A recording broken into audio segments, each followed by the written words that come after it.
प्यारे भाइयों, राम राम। कैसे हो मेरे मित्रों? अच्छे ही होंगे परमपिता परमात्मा की कृपा से। बोलो श्री राम, जय राम, जय जय राम मेरे प्रभु राम। बोलो सिया राम, जय राम, जय जय राम मेरे प्रभु राम।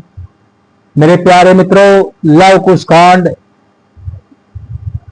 आज इस कथा को हिंदी में तुम्हारे सामने प्रस्तुत कर रहा हूं। चैनल को सब्सक्राइब और लाइक करें ताकि आने वाला वीडियो और नोटिफिकेशन भाइयों के पास तुरंत पहुंच जाए। वीरता में प्रसिद्ध कोमल शरीर वाले परम उद्धार वधुवंशी की ध्वजा रूप समय प्रभु विंध्य आदि के समुद्र और वाम भाग में श्री सीता जी सहित सुशोभित श्री रामचंद्र जी को मैं नमस्कार करता हूं, जिनका प्रफुल्लित देह और नील कमल के समान सुंदर नेत्र है। चंद्रमा जिनके मुखारबिंद की कांति से देशु मानता है, जिनके कोमल अंगों में की छवि सिरस के पुष्प के समान है तथा जो अश्वमेघ करने में श्रेष्ठ है, ऐसे रामचंद्र जी को मैं बार बार नमस्कार करता हूँ। अति पवित्र सीता श्री राम कथा सुनकर गरुड़ जी प्रफुल्लित हो गए। फिर दोनों हाथ जोड़कर बोले, हे कृपाधीन सुनिए। हे नाथ, अब मेरा हृदय देवनंदी गंगा जी के समान पवित्र हो गया है। हे स्वामी, आपके चरण कमलों का प्रेम मुझसे जन्म जन्मांतर नहीं न छूटे। प्रभु के संपूर्ण गुण समूह सुनकर मेरे मनोरथ पूर्ण हो गए हैं। काग श्रेष्ठ, आपकी कृपा से मेरे हृदय में अब प्रभु के गुणों की कथा बसी है। मेरे मन में संतोष है परंतु हृदय नहीं। अघात जैसे सब नदियों के मिलने से भी समुन्दर नहीं भरता। पशु पक्षी स्थावर जंगम और चर अचर जीव जिनका वर्णन नहीं हो सकता, जो मनुष्य सुखधाम अयोध्या में वास करते थे, उनको श्री राम जी सादर साथ लेकर अयोध्या को छोड़कर सधे स्वर्गलोक को गए सो है। नाथ, यह मुझे बड़ा भारी संदेह है। हे नाथ, मैं आपको पिता के समान जानकर ठिठाई करके कहता हूं कि अब आप मुझे यह पवित्र कथा सुनाइए, जैसे कि कृपालु पृथ्वीपति श्री रामचंद्र जी ने अश्वमेध यज्ञ किया। ऐसा कहकर गरुड़ जी का कंठ गदगदा और शरीर पुलकित हो गया। यह सुनकर धैर्यवान काग भुसुंडी जी प्रसन्न होकर बोले, हे गरुड़ जी, श्री राम जी की कृपा से आपके हृदय में स्वयं शोक मोह भ्रम कुछ भी नहीं है। आप बारंबार धन्य हैं। आपने मेरे ऊपर बड़ी कृपा की है। हे नाथ, आपके रसीले वे मीठे वचन मुझे बहुत प्रिय लगते हैं। आपके हृदय की वृत्ति देखकर बहुत से अमंगल नाश हो जाते हैं। अब आप अवध नरेश श्री रामचंद्र जी के गुड अनुपम चरित्र सुनिए। वे अंजनमा देहत अविनाशी हैं और कलयुग के पाप तथा भवबंधन से रहित हैं। बोलो श्री राम, जय राम, जय जय राम मेरे प्रभु राम। हे गरुड़ जी, श्री राम जी ने 11,000 वर्ष रहकर जो चरित्र किया है, यह सबके उपकार के हेतु विस्तार पूर्वक कहता हूं, सो सुनिए। ब्रह्मा जी के वचनों को मानकर करुणा सागर प्रभु विराजमान रहे। युगल जोड़ी की शोभा देखकर करोड़ों कामदेव लज्जित होते हैं। श्री राम जी एक समय छोटे भाई, मंत्री, प्रजा आदि को बुलाकर बड़े आदर से गुरुजी के घर आए, मगर मास में सूर्य पूर्व जानकर सबने गुरुजी से विदा मांगकर चरणों में सिर नवाया। काशी क्षेत्र को धार्मिक जानकर सब अनेक सवारियां सजाकर चले। चतुर्ग्नी सेना साथ में लेकर श्री रघुनाथ जी ने गमन किया। बीच में ठहरकर काशी आए और सबने पुरी को प्रणाम किया। आकर गंगा जी को प्रणाम किया और अत्यंत सुख पाकर प्रसन्न हुए। कृपा के समुद्र सुख की राशि प्रभु ने ब्राह्मणों को, दंडियों, यतियों और सन्यासियों का पूजन किया और इतना दान किया जिसका वर्णन नहीं हो सकता, जिसे देखकर धनपति कुबेर और देवराज इंद्र भी लज्जित हो गए। इस प्रकार प्रभु ने वहां बहुत दिन रहकर मुनियों को सुखी किया। फिर करुणा सागर प्रभु प्रसन्न हुआ अपने नगर में आए।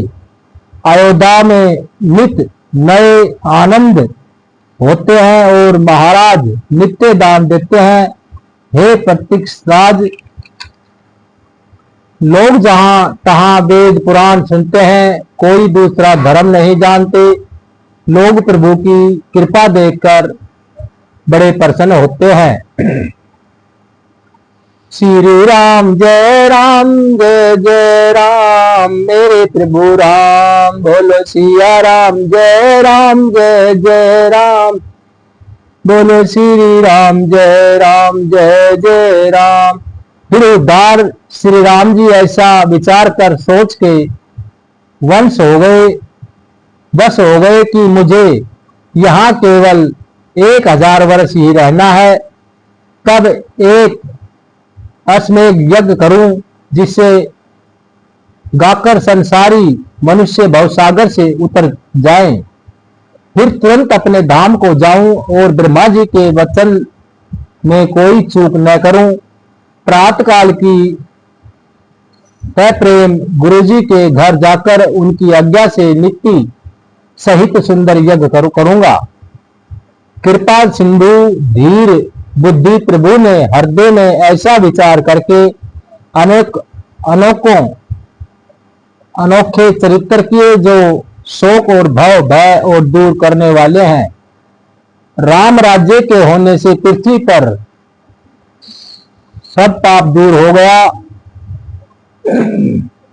मुनिजन पृथ्वी और स्नेह के साथ निर्जन वन में निर्भय हो विचरने लगे। हे पक्षी राज, पृथ्वी और वन शोभामान थे। पशु और पक्षी एक साथ विहार करते थे। राम राज्य में बैर तो सुनाई भी नहीं देता था। सब प्रेम से रहते थे। अनेकों ग्रंथ स्मृतियों के समुदाय भी श्री राम जी की प्रभुता नहीं गा सकते थे। सरस्वती, ब्रह्मा, महादेव और करोड़ों शेष नाग तथा संसार में जहां तक कवि या पंडित हैं, वे सब मिलकर भी राम राज्य के गुण वर्णन नहीं कर सकते। कजल गिरी की स्याही बनाई जाए और समुद्र की दवात बनाई जाए, कल्प वृक्ष की कलम बनाकर सातों द्वीपों का पृथ्वी पत्थर कागज बनाया जाए और सरस्वती, ब्रह्मा, श्री हरि और शंकर जी समूह बनाकर 7000 कल्पों तक लिखें तो भी राम राज्य की लीलाओं का पार नहीं पा सकते। हे गरुड़ जी, अब जो अपार चरित्र आगे हुए उन्हें सुनिए। बोलो श्री राम जय राम मेरे प्रभु राम, बोलो सिया राम जय राम मेरे प्रभु राम। जब भाई राज सभा में विराजमान थे, वहां एक ब्राह्मण बिलखता हुआ आया। वह मुख से यह कटु वचन पुकार कर कहता है कि संसार में सूर्य वंश के रहते हुए संसार में डूब गया रघु दिलीप शिव सागर आदि बड़े प्रतापी अयोध्या के राजा हुए, परंतु ऐसा कभी नहीं हुआ कि पिता के रहते हुए पुत्र प्राण त्याग दे।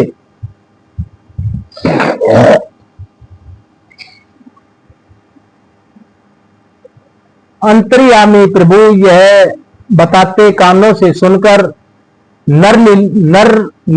लीला के हेतु कृपालु श्री राम जी विचार करने लगे कि कारण से ब्रह्मा का पुत्र मर गया। ब्राह्मण को देख प्रभु दुखी हो गए। प्रभु को विचार मगन देख आकाशवाणी हुई कि हे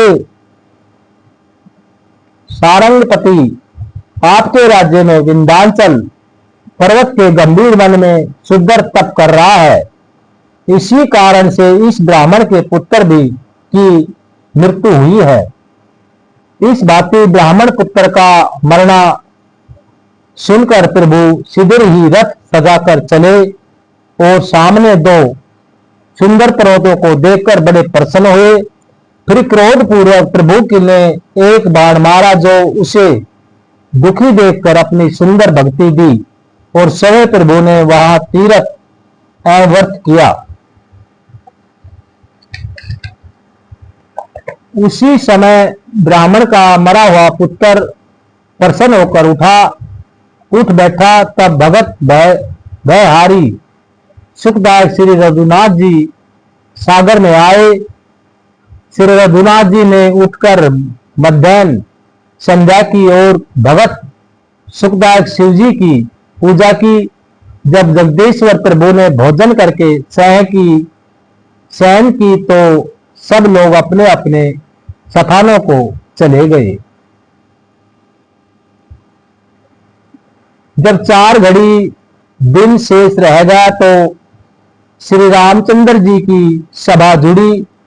प्रभु ने सब भाइयों समेत पुराण सुने और दया के धाम प्रभु ने शुभ दान दिए। फिर संध्या वंदन आदि करके प्रभु ने आज्ञा पाकर सब अपने अपने घर चले गए। नित्य अलग अलग दूतों की वाणी प्रभु ने सुनी। पार्वती सुनो, उनमें एक दूत नहीं बोला। जब दूत ने कुछ न कहा तब श्री रामचंद्र जी ने उनसे आदर के साथ पूछा, परंतु उसने शीघ्र ही वचन न कहते बना वह बोला कि हे प्रभु, एक धोबी अपनी स्त्री को डांटकर व्यंग वचन सुनाकर कह रहा था। दूत के वचन सुनकर कृपा दान श्री हरि ने हृदय में रख लिया। रात्रि को स्वप्न में भी ऐसा ही देखा तो जाकर बड़े दुखी हुए। जब एक युग राज्य करते बीत गया तब कृपालु प्रभु ने विचार किया कि अभी 1000 वर्ष तक पिता का राज्य मैं और भोगूं। सीता जी को वन में भेज दूं, जिससे वेद मार्ग रहे और धर्म न जाए। ऐसा मन में दृढ़ निश्चय करके सीता जी के पास आए और सुंदर वचन बोले, हे सीते, तुम अपनी प्रतिबिंब पृथ्वी पर छोड़कर अपने पवित्र धाम में जाकर रहो। प्रभु के चरणों की वंदना करके सीता जी आकाश को चली गई। इसे किसी चराचर प्राणी ने नहीं जाना। तब उस छाया से प्रभु ने समझाकर कहा, जो मन को भावे सो वर मांगो। सीता जी बोली, हे नाथ, आपके साथ मुनिजनों के सुंदर स्थान छोड़कर मैं घर आई हूं। इससे मन में बड़ा संकोच है। तब प्रभु ने मुनियों की स्त्रियों से वस्त्र भूषण उनकी रुचि के अनुसार पहनाए। फिर कृपा के धाम प्रभु ने हंसकर कहा, प्रातः काल तुम्हारे मन की अभिलाषा पूर्ण होगी। प्रातःकाल जगपति लक्ष्मी निवास श्री रामचंद्र जी जागे तो याचक उनके कमल समान प्रकाशमान मुख को देखकर हर्षित होकर गुण गाने लगे। भरत जी, लक्ष्मण और शत्रुघ्न जहां कृपा के धाम प्रभु थे वहां आए और पृथ्वी पर सिर नवाकर प्रणाम किया। श्री रघुनाथ जी कुछ नहीं बोले। प्रभु का कांतिहीन मुख, सकृत शरीर और मलिन रगड़ देखकर तीनों भाई थर थर कांपने लगे। श्री रघुनाथ जी का चरित्र जाना नहीं जाता। सांस लेकर और कुछ में जानकर श्री राम जी मनोहर गुड वाणी बोले कि हे तात, मेरे वचन हृदय में रखकर जानकी को वन में ले जाओ।